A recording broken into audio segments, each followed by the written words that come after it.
Good morning. Today we're going to be talking about irritable bowel syndrome. It sounds big, but it's something that we'll break down into very digestible chunks. Good morning, Dr. Chinenye and Annie. It's a real pleasure to have both of you here on the program. We're discussing the irritable bowel syndrome because it is the World Irritable Bowel Syndrome Day on April 17th, and so it's important we bring some awareness to Nigerians about this condition. So if I start off with you, Dr. Chinenye, can you break down what irritable bowel syndrome is and why should we as Nigerians be concerned about it? Is it something that affects us? Thank you, Dr. Pamela. Happy to be here discussing irritable bowel syndrome. Okay, so irritable bowel syndrome simply means, so it's a condition or a disorder that affects the digestive system. So the digestive system, basically your stomach and intestines, right? We refer to it as a functional disorder. And what that means is there's no actual damage to your digestive system, like the tissues of your digestive system, right? So, but there's a functional problem where your digestive system is not functioning the way that it normally should. Okay, so that's a simple way to put it. Yeah. Now, in terms of what it is, I know for a long time a lot of people thought it was a phantom diagnosis, it was a dustbin diagnosis. It's a diagnosis that people make when it doesn't really, nothing fits into really any category. And do we actually have like a name for it? You know how many conditions have a name in our native language? Can you say it's jedi jedi? Can you say it's, how can you classify this irritable bowel syndrome a bit more so that people can connect with what it is we're talking about today? Yeah, so quite frankly, it would be difficult to give it a name in our native language, but what we find is, so we have like a criteria that we use to make a diagnosis for it. So the person would have abdominal pain, recurrent abdominal pain. And the criteria, at least once every week for the last 3 months. And then there are so with this abdominal pain, one of these other 2 symptoms. Number one, a change in the bowel movement. So the person, for example, used to go to toilet every day, once a day. Now they find that there's a change in that. The change could be constipation, where they're finding it now difficult to go to toilet, or diarrhea, where they now have more frequent visits to the toilet, to stool. So that's one. So abdominal pain plus either this change in frequency of bowel movement or a change in the stool the stool consistency. Okay, so it could be that the stools are harder or softer. So you either have that alteration in the frequency or the consistency. Okay, so yes. Now, how about bloating and gas? How does that feature? Because a lot of people have problems with bloating and gas, and can that be like a precursor to irritable bowel syndrome? Is this something totally different? Because some people sort of wrap it up in there. How does that feature? So it does feature, actually. Now, we refer to them as additional symptoms. So you find that people who have who meet the criteria that I've mentioned earlier, then sometimes would have bloating. And sometimes it will start with bloating, a bit of bloating, excess gas. Sometimes there'll be mucus in the stool. So you have these symptoms that are somewhat non-specific that can fit. Speaking, actually, irritable bowel syndrome tends to start in the 20s.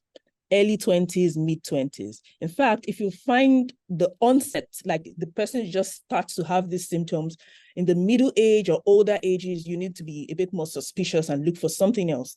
Now, in children, however, remember that I said the criteria is not just the pain. Most times in children, you have this abdominal pain, but there's no change in the bowel movement.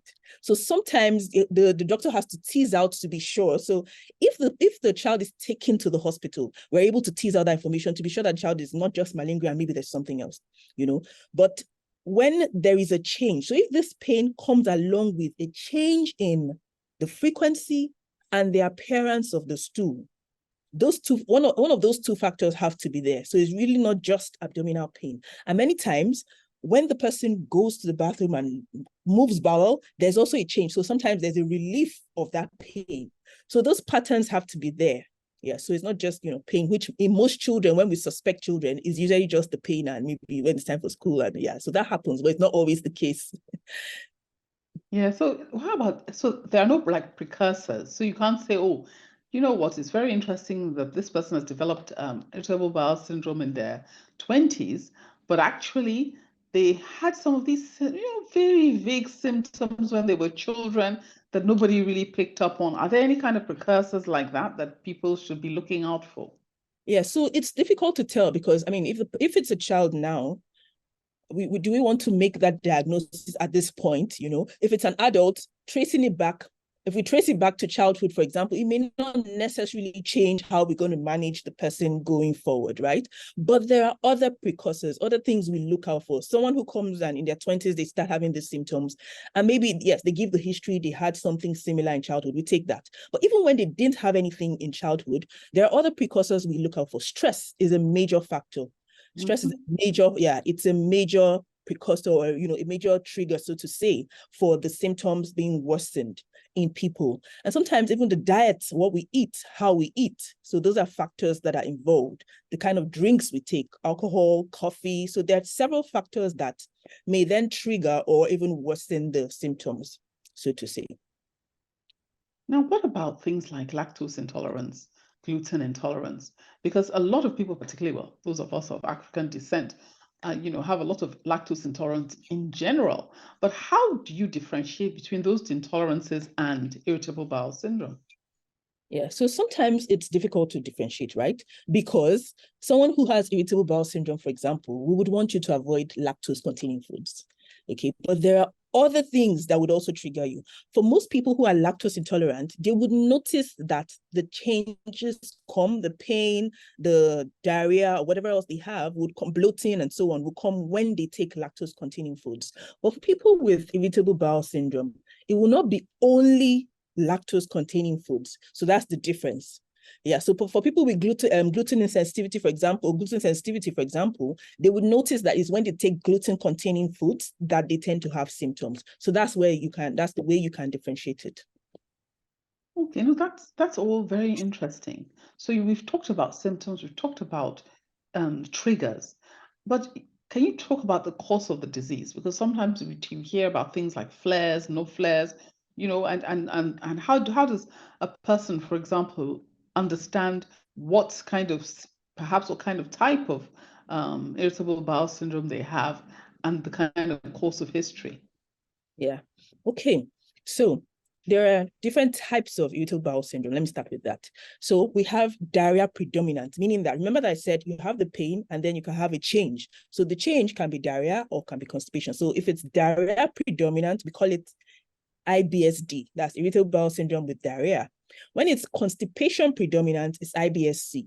In some people, you can actually have a mix of both. So we call that IBS-M. So it's like a mixed picture. And then we even have unclassified, where you have irritable bowel syndrome that it's difficult to classify because sometimes they have bouts of diarrhea, they have bouts of constipations, neither here nor there. So we have the unclassified type as well. Now, adding flares and exacerbations. Yes, when someone has irritable bowel syndrome, that's IBS, there are times when, for example, if the person is able to manage themselves, diet, stress, and all, which we'll probably get to, they may have less symptoms during that period. And sometimes something triggers it, some stress at work or just being Lagos traffic and all the Lagos stress triggers something. And at that point, you have an exacerbation or what we would call a flare. But I know that when people hear flares, we're thinking more of IBD, and that's completely different. So I wouldn't want to use the word flares here. Yeah, so I'll just say exacerbation of the symptoms can occur here and there. Yeah. No, I mean, this is all really quite fascinating. How common is it in Nigeria, really? Now, there have actually been research has actually been done on irritable bowel syndrome in Nigeria, right? So there was a research that was done comparing. Now, what we found so far is that it varies in geographical locations. There was one that was done comparing northern Nigeria and southern Nigeria, and it was more predominant in northern Nigeria and more predominant among females in northern Nigeria, right? But the prevalence is in different researches, different geographical locations has been as far as wide as 8% to about 45%. But generally speaking, I would say it's around 30% in Nigeria where the diagnosis is rightly made. That's very common. Far more common than one would have expected. Yeah. Yeah. Okay, so I think that we should just really, as Nigerians, we need to be more aware of it. But there's no issue, I mean, in terms of when you make a diagnosis, how accepting are people of the condition? So the thing is, the way we make a diagnosis, we try to make sure that we exclude other possible digestive system disorders, right? So we don't just you don't just come into the clinic and by the time I ask you 1 or 2 questions. So I would like to be sure that it's not a thyroid problem, which can cause similar symptoms, or gluten sensitivity, or, so there are so many other factors that can cause similar symptoms. So by the time we ask you questions, examine you, do a couple of tests, we'll then be able to make the proper diagnosis. And yes, people are accepting when they're confident that you have done all you can to be sure that this is the problem and to rule out other problems. Thank you very much. Yeah. That's been a very interesting first half, Dr. Chinenye. So we haven't talked about, we've talked about different areas. We haven't talked about treatment yet. How do we start off with the treatment? Okay, so there are actually various factors involved in treatment. However, diet is one of the most important things regarding treatment. Okay. Yes. Yeah. We're very fortunate to have a dietitian here. Yeah. So, Annie, can you tell us what you know about irritable bowel syndrome and how you help to manage it with your patients? All right. Thank you for having me, Dr. Jai. So, with diet and IBS, it is a game of survival of the fittest. And I'll explain what I mean. So, one thing I've come across in practice is that most times no 2 patients have the same triggers for IBS. They might present with the same symptoms like Dr. Chinenye has referred to: diarrhea, bloating, the cramping, the gas, and all of that. But plantain might trigger one person and not trigger the other. So there is a need for a lot of individualized dietary management in IBS or any other gastrointestinal disorder for that matter. Of course, there are general guidelines as to how these things can be managed, but with each patient, there is a need for a specific doubling down on what they're eating just to be sure. And you have to do like control experiments to make sure that this particular food is not triggering any type of discomfort. If it is, let's take it out and replace with something else. So I just wanted to put that out there. Now, for like specific guidelines as to dietary management, you often hear people say, oh, don't eat foods that are don't eat processed foods, right? And I beg to differ with that, because it's not don't eat processed foods, it's don't eat ultra processed foods, right? That's the ones with excessive sugars, refined sugars. That's where the concern actually is, because every food that we eat has been processed in some shape or form, right? So you have things like that. Don't eat ultra processed foods. Try and be responsible for your meal preparation by yourself. That way you can account for what is going in, the amount of spices, the amount of carbs, proteins. You're in control. One of the major things I always say to my patients with IBS is that they need to learn how to make their own meals, because it will be better that way, and they're more aware of what they're consuming, right? So off the top of my head, those are the first 2 guidelines. Would also say that you need to keep a food diary of what you're eating and how it makes you feel. So for instance, you have a meal like rice, vegetable, and meat. So you want to check how you feel 2 hours after the meal. You want to check how you feel 4 hours after the meal. You want to check how you feel just before your next meal. If you don't feel any discomfort, it means that that is a meal that can stay in your day-to-day routine. If you feel any sort of way, you might want to take out that combo for that period and then like do separate meals. So if you had rice, plantain, and meat, you might want to try plantain and other meals and see if it still irritates your system. Then you can say, okay, maybe the issue is with plantain. Let me completely remove plantain from my diet. So it's a very what's the word I'm looking for? It's a very expensive, Very quote and unquote. specific, and also Yeah, very specific condition to very each specific, person. very But are there expensive any because general things that you can talk about, like maybe eating high fiber, or just some sort of general rules for a so person who might be with listening eating. that hasn't Mhm. yet, is starting that journey, and obviously still needs to see a dietitian? Most definitely. So yeah, eating fiber can be a way, but I've come across patients who have discomfort when they eat fiber. So that's why I said that it's a very specific thing. It's an individual thing. So yes, eating fiber, especially eating oats, can be a way to go about it. We will obviously tell you not to have any type of added sugars or fizzy drinks. So no sodas, no coffee, things that would generally irritate the system or make you uncomfortable, right? Those things they're not supposed to be in your diet. You want to exercise, you don't want to eat a lot of spicy or fatty foods, right? And ultra processed foods. I've already said that as well. You also want to learn how to chew your food, and that is not a culture we have in Nigeria. Courtesy of swallowing. We swallow our meals. It's the truth. But yeah, we need to learn, especially with people treating IBS, you need to learn how to chew your food because digestion starts in the mouth. So you need to learn how to chew your food properly. You're not rushing your meals. You're also not skipping your meals for fear of, oh, if I eat now, how am I going to feel in the next 2 hours and I'm going to be on the road? So that's like a common practice among people managing IBS, wanting to skip meals or not eat regularly.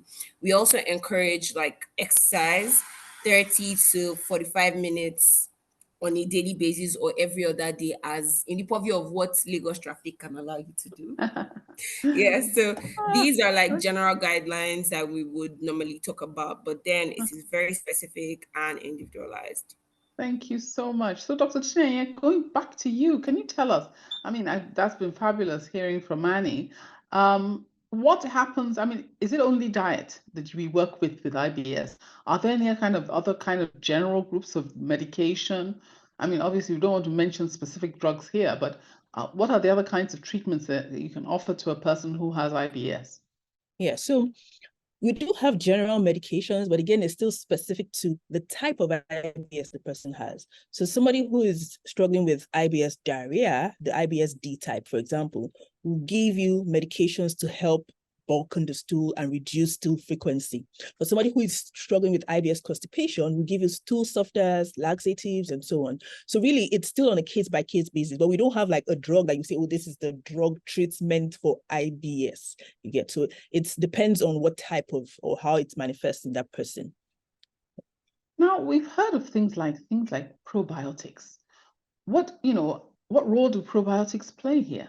Yeah, so right now, a lot of people are using probiotics, right? And we are recommending probiotics, but there hasn't been any real evidence to say that probiotics are very effective in the management of IBS. But we've seen people do well with probiotics. So yeah, sometimes we recommend probiotics, but it's not like in the guidelines that, okay, this is one of the things that you should use for management of IBS. Now, how about other alternative treatments? Because when you look up IBS, for example, you see things like people recommending peppermint oil, certain essential oils. Is it peppermint itself or peppermint oil and so on? Which obviously peppermint has always been known to help digestion.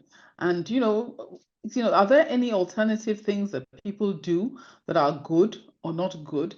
And then one of the questions that we heard earlier was the question about what about things that people eat at night?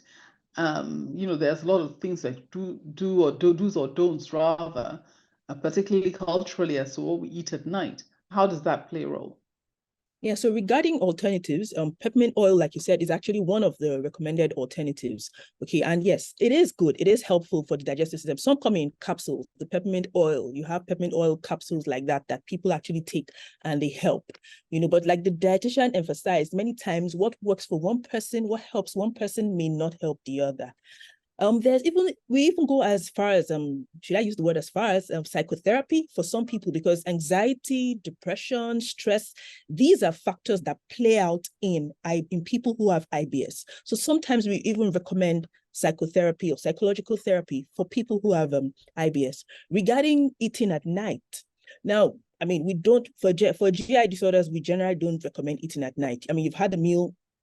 When you eat during the day, you're moving about, you're more likely to be moving about, your digestive system is more likely to be more active. By the time you eat late in the night and then you go to bed, everything slows down. So sometimes your symptoms may be worsened depending on what we're dealing with, but your symptoms may be worsened when you have late night meals. So we don't recommend that. Okay, so yeah. Now, we don't have much time left. In fact, it's almost time to sort of wrap up. And we have just about 2 minutes left to the program. But in your last words for our listeners, I just want to find out, is there any way anybody can prevent themselves from getting IBS? I'd say no, because I mean, it's something that even the etiology is still being investigated. So it's difficult to say that this is what you would do to get IBS or to not have IBS, so it's difficult to say, but we generally recommend good physical activity, less stress, good sleep, healthy, balanced diet. Those things help. So, Annie, do you have any last words for our listeners? As much as you can, the healthy lifestyle is something that you should adopt. I mean, less added sugars. You want to be more in control and more conscious of the things that you're putting into your system. So if it's to take cooking classes or just experimenting with your food and trying to exercise, which might not necessarily mean going to the gym, but taking walks or dancing. I mean, we're very danceable people. We like music in this part of the world. So like a 20-minute dance here and there doesn't really hurt anybody. So yeah, as much as you can, maintain your stress levels, especially if you live in Lagos. Thank you. Thank you very much, both of you. Really appreciate it. Thank you for watching. Please like, share and subscribe for new video updates.